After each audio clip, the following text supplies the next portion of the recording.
9 10 के लिए ये पैराग्राफ में पूछता है। तो ये 9 10 11 12 आर्ट साइंस सबके लिए बहुत ही इंपॉर्टेंट टॉपिक है, अक्सर एग्जामिनेशन में पूछा जाता है।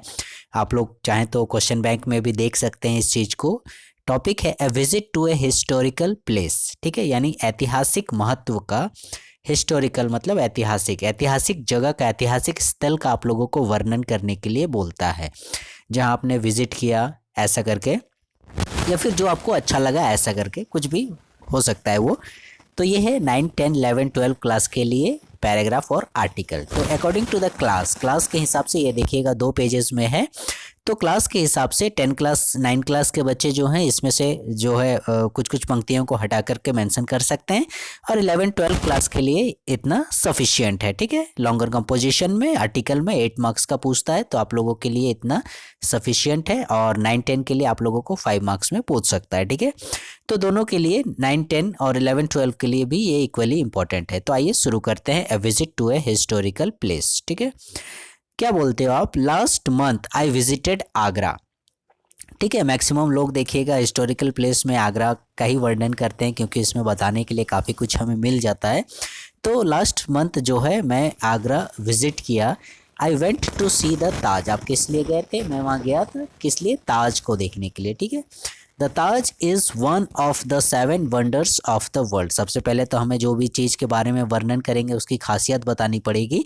तो ये जो ताज का हमने विजिट किया, ये ताज जो है आप लोगों का 7 वंडर्स यानी विश्व के 7 आश्चर्यों में से एक माना जाता है, ठीक है। It attract tourists from all corners of the world, ठीक है। और ये टूरिस्ट लोगों को, जो दर्शक लोग होते हैं, पर्यटक लोग जो होते हैं, इन लोगों को अट्रैक्ट करता है कॉर्नर्स ऑफ द वर्ल्ड, यानी विश्व के कोने कोने से लोग जो हैं कॉर्नर से आते हैं इस ताज के दर्शन करने के लिए, ठीक है।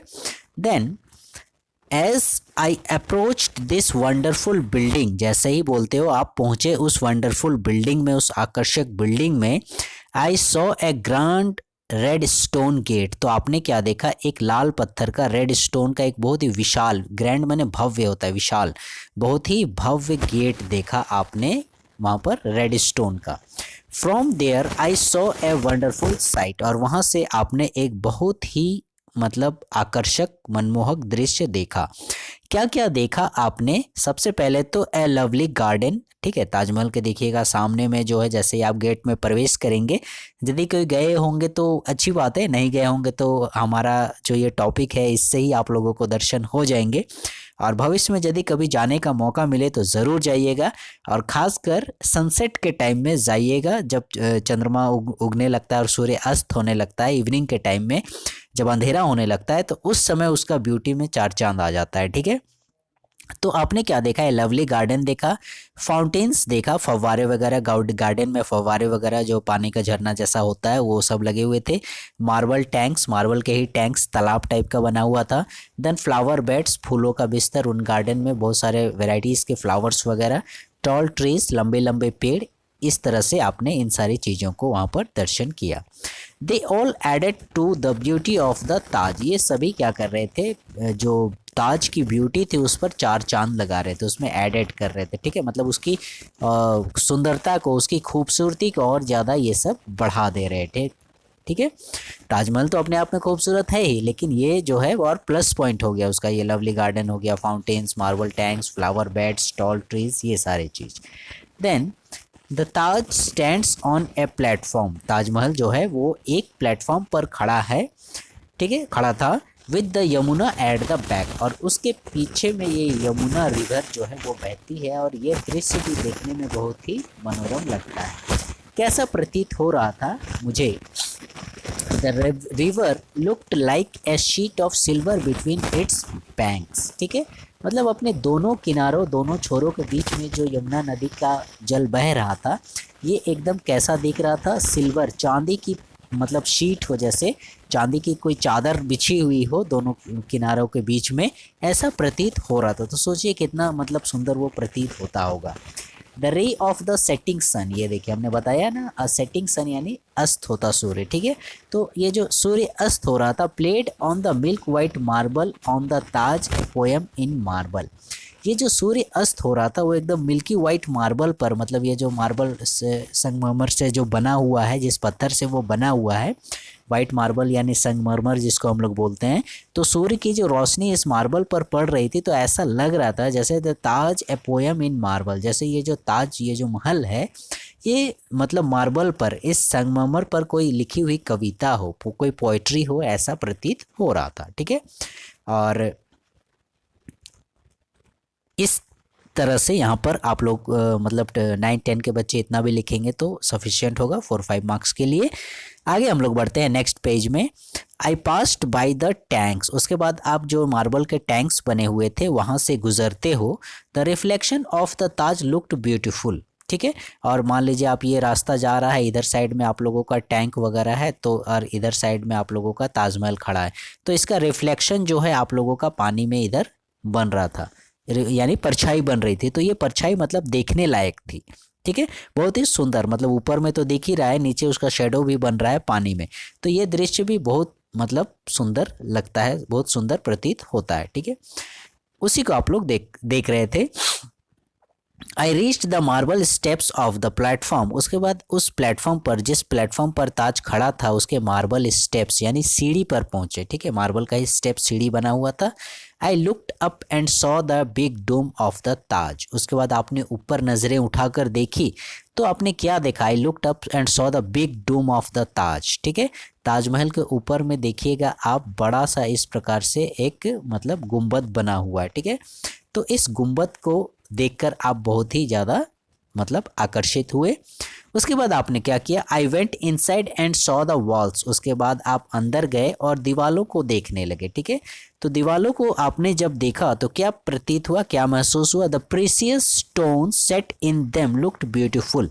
एक्चुअली क्या हुआ था, दीवालों पर जो है आप लोगों का तरह तरह के मतलब कलरफुल स्टोन्स वगैरह से कारीगरी की गई थी, नक्काशी की गई थी, मूर्ति वगैरह उकेरी हुई थी, कुछ कुछ लिखा हुआ था। तो ये सब बहुत महंगे महंगे पत्थरों से जो है, विभिन्न स्थलों से लाए गए पत्थरों से लिखे गए थे और डिज़ाइंस वगैरह बनाए गए थे, तो ये बहुत ही ज़्यादा ब्यूटीफुल नज़र आ रहे थे। Then I went down a stone staircase, उसके बाद आप फिर नीचे उतरने लगे। ठीक है, तो ये स्टोन स्टेयरकेस मतलब होता है सीढ़ी। ठीक है, इस प्रकार से जो सीढ़ी बनी हुई रहती है उससे आप नीचे उतरने लगे। I saw the tomb of Shahjahan and Mumtaz Mahal, तो उसके बाद आपने सीढ़ियों से जब नीचे उतरा तो आपने देखा मकबरा। किसका मकबरा? शाहजहां और मुमताज़ महल का। एक्चुअली ये ताजमहल है क्या?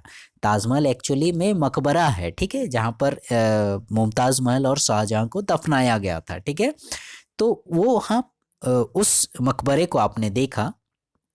Who had inspired the emperor to build this monument, जिसने इस एम्परर को, इस सम्राट को, इस शाहजहां को इंस्पायर किया था इस विशेष महल को बनाने के लिए। ठीक है, यहाँ पर बोल रहा है एम्परर, ये एम्परर जो है वो शाहजहां के लिए आया है, और ये किससे इंस्पायर होकर बनाए? मुमताज़ महल को से इंस्पायर होकर बनाए। ठीक है, आप लोग नाम में भी इस चीज़ को देख सकते हैं, क्योंकि इसका जो नाम है वो क्या है आप लोगों का? ताज महल। ठीक है, तो ये कहाँ से लिया गया? देखिए, मुमताज़ में आपको यहाँ पर ताज दिखेगा। ठीक है, तो यही ताज महल, उन्हीं की याद में शाहजहां जी ने इसको बनवाया था। ठीक है, तो वहीं से ये नाम भी लिया गया होगा Taj Mahal. It is said 20,000 workmen took 20 years to build the ताज, ऐसा कहा जाता है। ठीक है, ऐसा सुनने में आया जब वहाँ आप विज़िट किए कि इसको बनाने में 20,000 लगभग मज़दूर, मिस्त्री, कारीगर जो भी बोलिए, ये लगे 20,000। आप लोग समझ सकते हो कि कितनी ये मतलब बड़ी संख्या है, और 20,000 आदमी तो लगे ही, पुरुष महिलाएं सब इसमें शामिल है।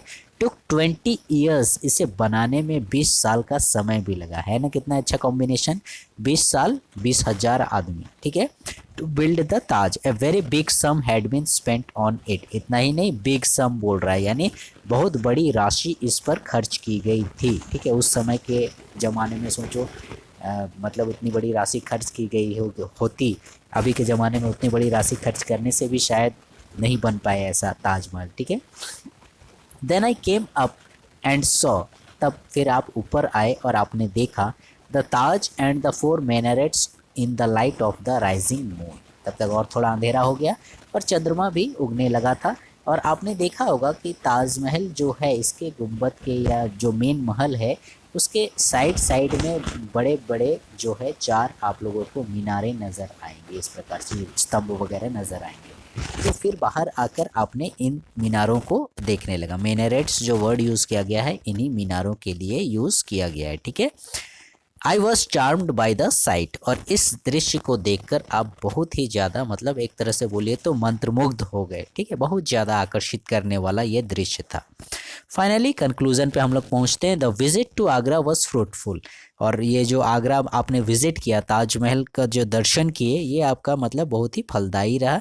काफ़ी कुछ आपको देखने सीखने को मिला, ठीक है। मतलब लोगों से कही गई बातें और या अभी जैसे हम इसकी खूबसूरती की चर्चा कर रहे हैं, और एक आप खुद से जाकर देखो तो दोनों में काफ़ी अंतर पता चलता है, ठीक है। सपोज जैसे मैं बोलूँगा कि नहीं टाइगर जो है वो बहुत भयानक जानवर है ऐसा करके, तो उतना डर नहीं लगेगा, लेकिन आप टाइगर को जब देखोगे तो आप जान जाओगे कि सही में वो कितना भयानक होता है। तो ये बात यहाँ पर खूबसूरती की भी आ जाती है। The visit to Agra was fruitful. It taught me more about history than any book could. और इसने मुझे पढ़ाया सिखाया इतना कि हिस्ट्री की कोई भी बुक में इतना मुझे जानकारी नहीं मिल पाती। इतने अच्छे से मुझे ताजमहल के बारे में मतलब ज्ञान प्राप्त हुआ, देखा, उसकी सुंदरता को सराहा, ऐसा करके। सो लर्नर्स, ये था ए विजिट टू हिस्टोरिकल प्लेस, जिसमें हम लोगों ने जो है ताज का वर्णन किया है, ताजमहल का। And it is equally important for 9, 10, 11, 12 classes, ठीक है। 9, 10 के लिए पैराग्राफ में रूप में, और 11, 12 के लिए आर्टिकल के रूप में ये इम्पॉर्टेंट है। So learners, please stay connected with our channel Advis Pavan and wait for our next video, and please like, share, subscribe our channel. Thank you.